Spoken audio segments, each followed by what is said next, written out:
এখন কথা হলো হুজুর আল্লাহর রাস্তায় খরচ করলে যাকাত দিলে এই ফজিলত পাবো, আর না দিলে কি হইব হুজুর কোন? না দিলে কি হবে না শুনেন, সূরা তাওবার আয়াতের মধ্যে আল্লাহ তাআলা 35 এবং 36 নং আয়াতের মধ্যে আল্লাহ তাআলা বলেন, আল্লাযীনা ইয়াকনিজুনা আয-যাহাবা ওয়াল ফিদ্দাতা, যারা স্বর্ণ রূপা এটাকে গুদামজাত করে একেবারে আলমারির ভিতরে, একেবারে যেটা সিন্ধুক আছে এই সিন্ধুকের ভিতরে ভরে রাখে। আল্লাহ তাআলা বলেন, আল্লাযীনা ইয়াকনিজুনা আয-যাহাবা ওয়াল ফিদ্দাতা ওয়া লা ইউনফিকুনাহা, যেটা আল্লাহর রাস্তায় খরচ করে না। আল্লাযীনা ইয়াকনিজুনা আয-যাহাবা ওয়াল ফিদ্দাতা ওয়া লা ইউনফিকুনাহা ফি সাবিলিল্লাহ, আল্লাহ তাআলা আল্লাহর রাসূলকে বলেন যে আপনি তাদেরকে বইলা দেন, ফাবাশশিরুহুম বিআযাবিন আলিম, তাদেরকে আপনি বেদনাদায়ক শাস্তির আপনি সুসংবাদ দিয়ে দেন।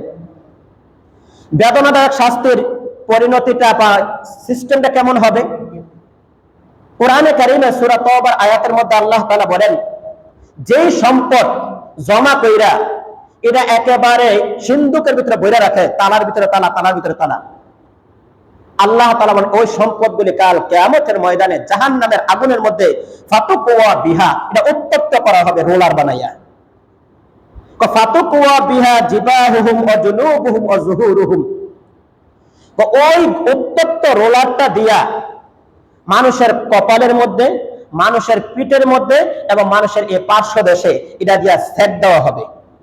সেক দিয়া দিয়ে আর আল্লাহ তাআলা বলেন, হাযা মা কানাসতুম বান্দা, এটা হলো তোমার ওই সম্পদ। ওই যে আলমারিতে তালা আসই, ঘরে তো লক আসই, এরপর আবার আলমারির ভিতরে যে সিন্ধুকটা ছিল ওই সিন্ধুকের ভিতরে যে সম্পদটা ভরে রাখছিল এটা হলো হাযা মা কানাসতুম, এটা হলো তোমার ওই সম্পদ যেটা তুমি সিন্ধুকের ভিতরে ভরে তালা ভরে রাখছিল, আল্লাহর রাস্তায় খরচ করো নাই। ফাযুকু মা কুনতুম তাকনিজুন, আজকে তুমি একটু অনুভব করো ওইটা স্বাদটা কত, যে সম্পদ তুমি সিন্ধুকের ভিতরে ভরে তালা ভরে রাখছিল। এটা হলো সম্পদ। যদি আল্লাহ যাকাত ফরজ করে রাখে, আপনি যাকাত যদি আল্লাহর রাস্তায় না দেন, হাদিসের মধ্যে আরো ভয়াবহ কথা আসছে। আল্লাহ রাসূল সাল্লাল্লাহু আলাইহি ওয়াসাল্লাম বলেন, মান আতাহুল্লাহু মালান, আল্লাহ যাকে সম্পদ দিছে, ফালাম ইউআদ্দি যাকাতাহু, আল্লাহ প্রদত্ত সম্পদের যে ফরজ যাকাত, ওই যাকাত সে আদায় করে নাই।